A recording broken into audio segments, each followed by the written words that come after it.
안녕하세요. 저는 지금 소면 공장을 운영하고 있는 40대 중후반 여자입니다. 삼형제를 제치고 막내 며느리인 제가 시아버지로부터 이 공장을 물려받아 하고 있다는 사실을 알면 모두들 놀라시곤 하죠. 저와 저희 시아버지의 기막힌 인생 이야기 한번 들어보실래요?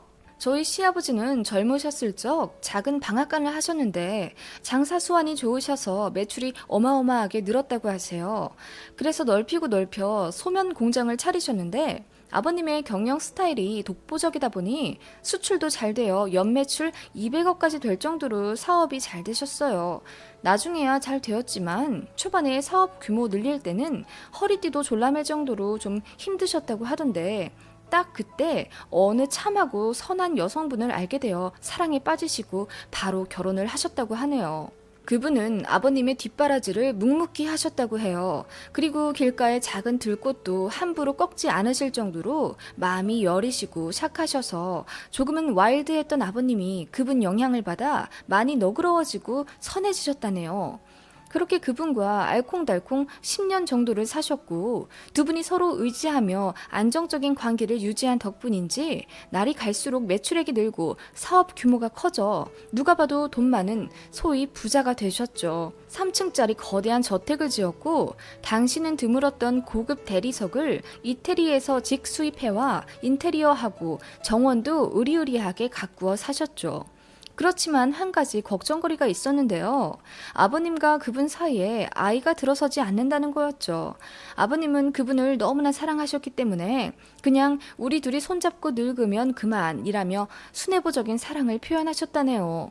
그러다 정말 기적적으로 10년 만에 아이를 갖게 되셨고 시아버님이 눈물을 펑펑 흘릴 정도로 행복해 하셨답니다.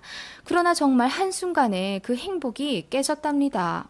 저의 시어머님이 두 분의 앞에 나타나신 지 불과 반년 만에 그 애틋했던 관계가 깨지고 마셨다네요.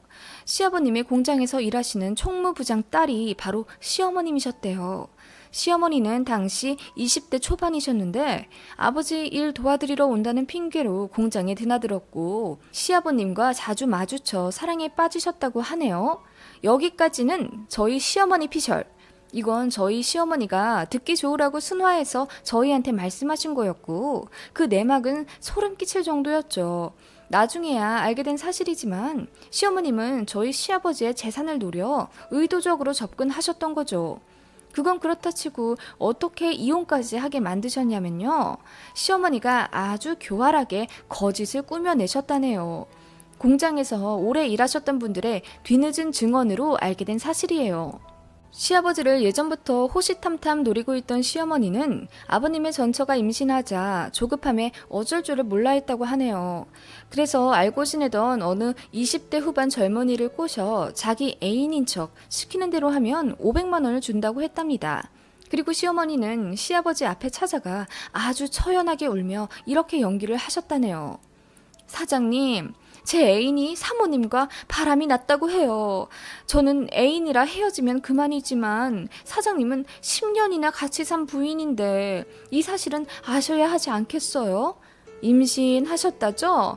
그 아이 제 애인의 아이랍니다. 뭐라고요? 아니, 그 말을 나더러 믿으라고 하는 거요? 사모님 저녁마다 1시간 정도 집 비우시죠? 그때마다 제 애인 만났다고 하네요. 아니요. 그건 3년째 우리 동네 부모 일은 불쌍한 애들 저녁밥 챙겨주러 가는 것이오. 아니에요. 그렇게 나와서 제 애인 만나셨다고요.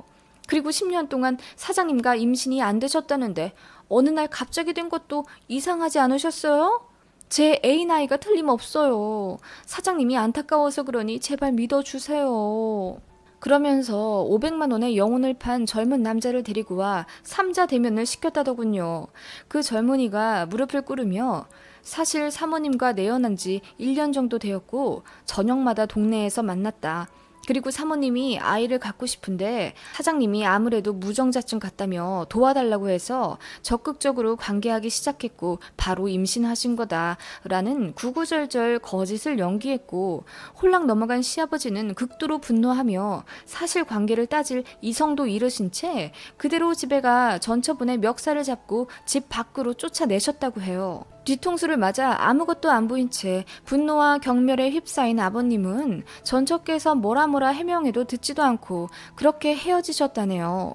자신을 믿지 않는 시아버님에게 실망하여 슬픔을 안고 그렇게 지역을 떠났고, 시아버지는 술에 빠져 공장 운영도 소홀하신 채 폐인처럼 지내셨다고 해요. 그런 시아버지를 사람처럼 구제해준 게 지금의 시어머니였고, 의지할 곳 없는 시아버지는 그렇게 여우같이 때로는 입안에 사탕처럼 달콤한 말로 구슬리는 시어머니에게 홀랑 넘어가 재혼을 하게 된 거였죠. 그리고 삼형제를 낳으셨어요.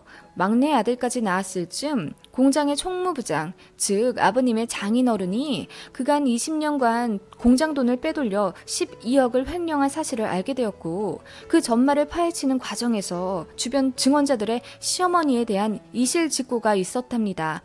시어머니가 거짓으로 판을 꾸며 전처를 쫓아내게 만들었다는 극악무도한 사실을 말이에요. 모든 사실을 알게 되자 시아버지는 거의 쓰러지기 일보 직전으로 충격을 받으셨고, 시어머니는 무릎을 꿇으며 사죄하셨답니다.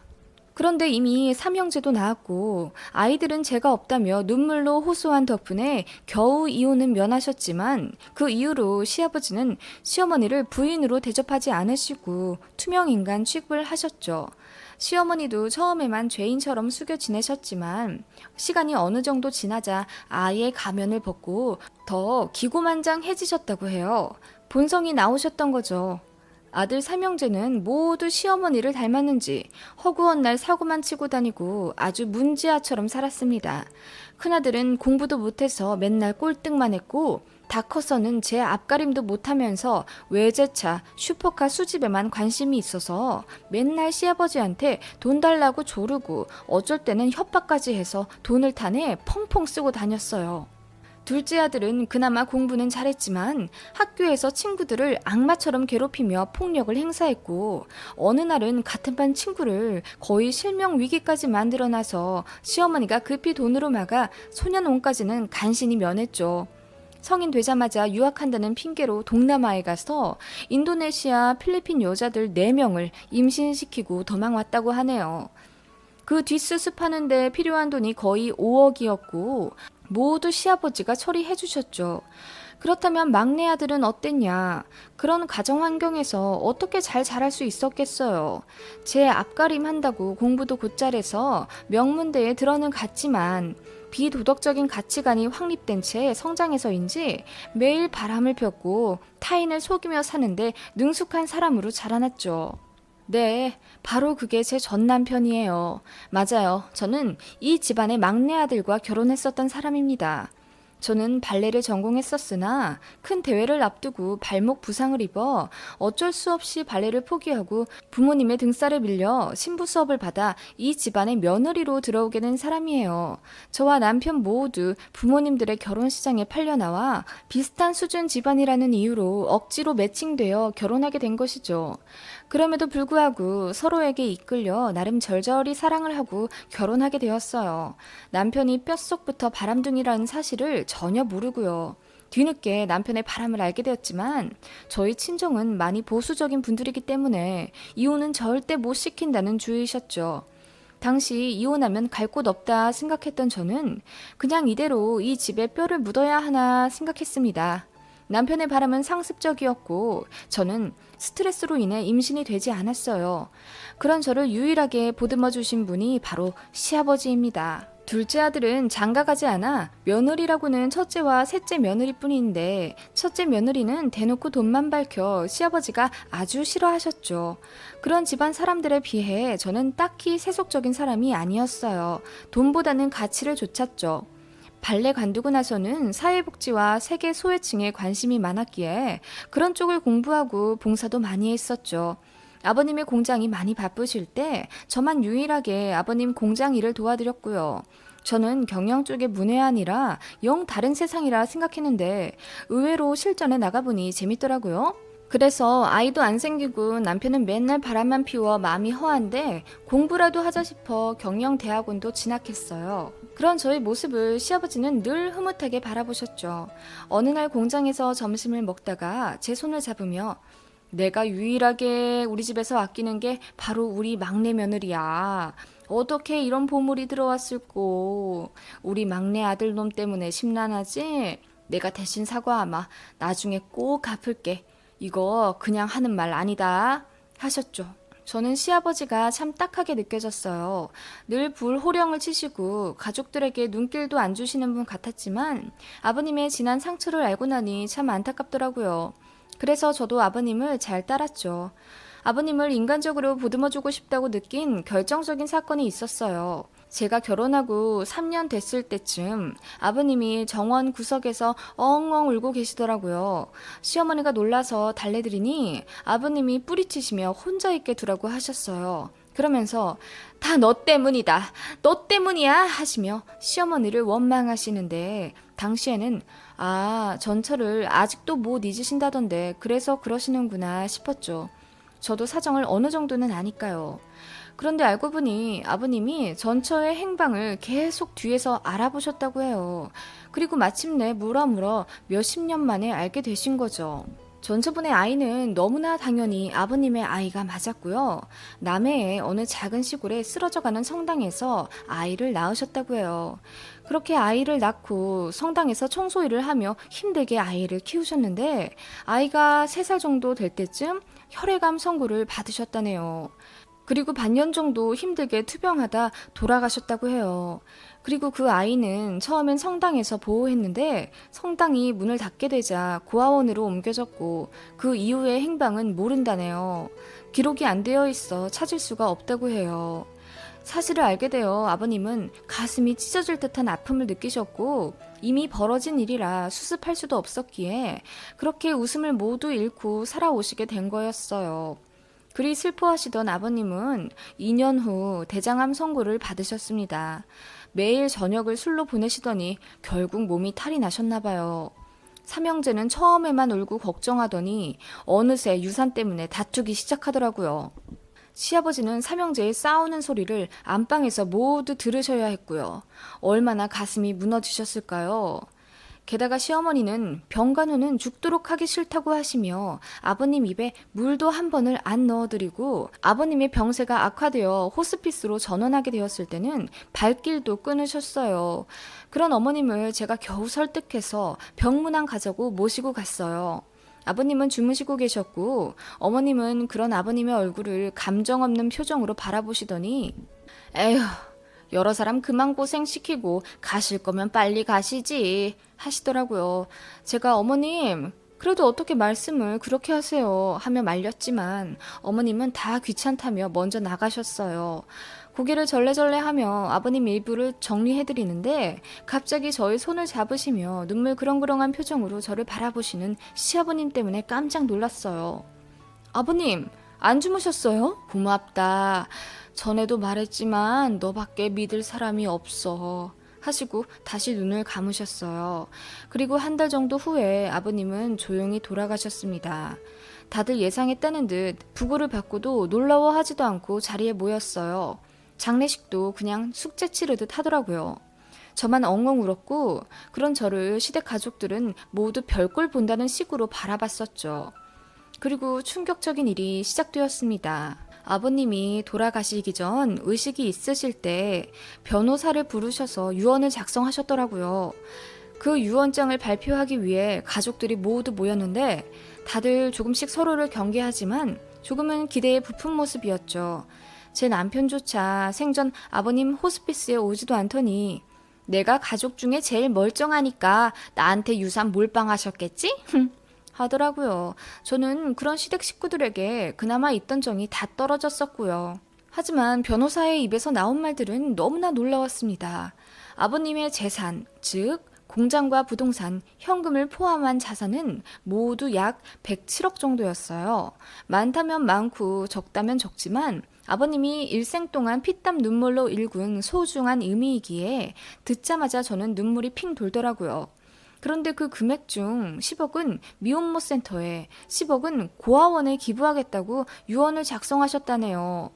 첫째 며느리가 듣더니 아니 돌아가시는데 뭔 기부야 기부는 20억이면 서울에 아파트는 하나 사겠다 이러는데 눈살이 찌푸려졌죠. 그리고 이어진 유언장 내용에 모두들 입을 다물 수 없었습니다. 나머지 87억은 모두 막내 며느리인 나희은 씨께서 상속받게 되었습니다. 저를 포함한 모두들 잘못 들었다는 듯이 귀를 의심했어요. 네? 제가 재산을 상속받는다고요? 네, 그런데 조건이 있습니다. 막내 아드님이신 차석현 씨와 이혼을 해야 상속이 유효하다네요. 이혼을 하시는 조건을 거셨습니다.